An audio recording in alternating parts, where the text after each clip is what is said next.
कांग्रेस में किसने डाली फूट? सुलह विधानसभा में सियासी टूट फूट। सबसे बड़े जिला के सबसे बड़ी विधानसभा में तकरार। परमार के साथ आए कांग्रेस के 50 परिवार। सुक्खू कैसे लगाएंगे बागियों पर लगाम? क्या लोकसभा चुनाव में भी होगा नुकसान? नमस्कार दोस्तों, आप देख रहे हैं समाचार फर्स्ट टू द पॉइंट। मैं हूं आपके साथ बालकृष्ण।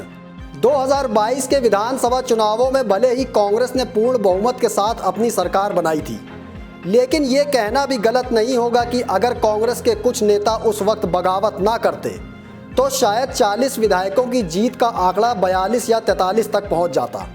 हालांकि भाजपा के बागियों ने भी भाजपा का खेल उस वक्त बिगाड़ा था, लेकिन कांग्रेस में कुछ बागी ऐसे थे जिनका असर विधानसभा चुनावों में भी पार्टी को नहीं पड़ा। लेकिन अगर मुख्यमंत्री ठाकुर सुखविंदर सिंह सुक्खू ने बागियों और पार्टी से निष्कासित पुराने नेताओं की सियासत पर लगाम नहीं लगाई तो आने वाले लोकसभा चुनाव में जरूर इसका नुकसान कांग्रेस को झेलना पड़ सकता है। ये बात इसलिए क्योंकि सबसे बड़े जिला कांगड़ा के सबसे बड़े विधानसभा क्षेत्र सुलह में सियासी टूट-फूट शुरू हो चुकी है।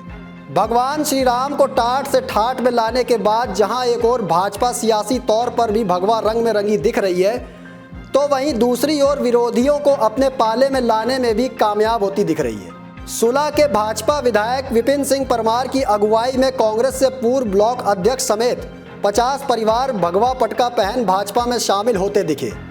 भाजपा की रणनीतियों से प्रभावित होकर इन कांग्रेसियों ने भाजपा का दामन थामा। लेकिन यहाँ बड़ा सवाल ये है कि क्या सुलह विधानसभा क्षेत्र में कांग्रेस कमजोर पड़ चुकी है? क्या सुलह के कांग्रेस नेताओं और कार्यकर्ताओं का मनोबल कम होता जा रहा है, या फिर कांग्रेस के बागी सुलह में कांग्रेस के इतिहास को नेस्ता नाबूद करने में जुटे हैं? इसके लिए आपको जानना पड़ेगा कि आखिर 2022 के विधानसभा चुनावों में क्या हुआ था कि सुलह से कांग्रेस को हार का सामना करना पड़ा था। आपको बता दें, वीरभद्र खेमे से पूर्व सीपीएस और कई बार सुलह से कांग्रेस विधायक रहे जगजीवन पाल ने पिछले चुनाव में टिकट कटने के बाद आजाद मैदान में ताल ठोकी थी। नतीजा ये था कि इसका नुकसान कांग्रेस प्रत्याशी जगदीश सिपैया को बुरी तरह हार से झेलना पड़ा था। जगजीवन पाल की बगावत कांग्रेस को काफी भारी पड़ी थी, जिसके बाद कांग्रेस ने जगजीवन पाल को पार्टी से निष्कासित भी कर दिया था। विधानसभा चुनाव के बाद जगदीश सिपैया का निधन हो गया था, जिसके बाद सुलह में संजय सिंह चौहान कांग्रेस का नेतृत्व करते दिख रहे हैं। संजय सिंह चौहान मौजूदा वक्त में ग्रामीण विकास बैंक के चेयरमैन भी है और सुक्खू गुट से हैं। ऐसे में कांग्रेस के 2 बार 8 साल तक ब्लॉक अध्यक्ष रहे अरुण राणा समेत 50 परिवारों का भाजपा में जाना सुलह में कांग्रेस का जनाधार खत्म कर सकता है, क्योंकि अरुण राणा के अलावा भाजपा में शामिल होने वालों में पूर्व जिला परिषद सदस्य अमी चंद, कांग्रेस के बूथ प्रभारी मनोज धीमान, बलवंत सिंह, भट्टू पंचायत के 5 पंचायत सदस्य शामिल हैं। कांग्रेस के ब्लॉक अध्यक्ष रहे अरुण राणा भट्टू पंचायत के प्रधान रह चुके हैं, जबकि वर्तमान में उप प्रधान की जिम्मेदारी संभाल रहे हैं। जमीनी स्तर पर जुड़े कार्यकर्ताओं और नेताओं का टूटना कांग्रेस के लिए खतरे की घंटी साबित हो सकता है। अब यहाँ सवाल ये भी है कि क्या वीरभद्र खेमा अभी भी सुक्खू के खिलाफ काम कर रहा है?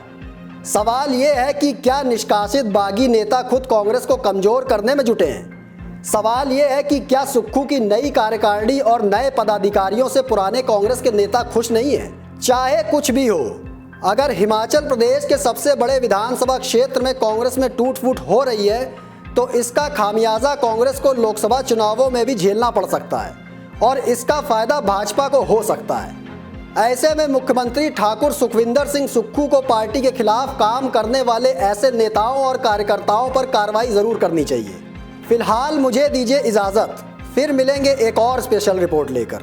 लेकिन कमेंट बॉक्स में आप अपनी राय देना ना भूलिएगा, क्योंकि आपकी राय हमारे लिए बेहद महत्वपूर्ण है। धन्यवाद।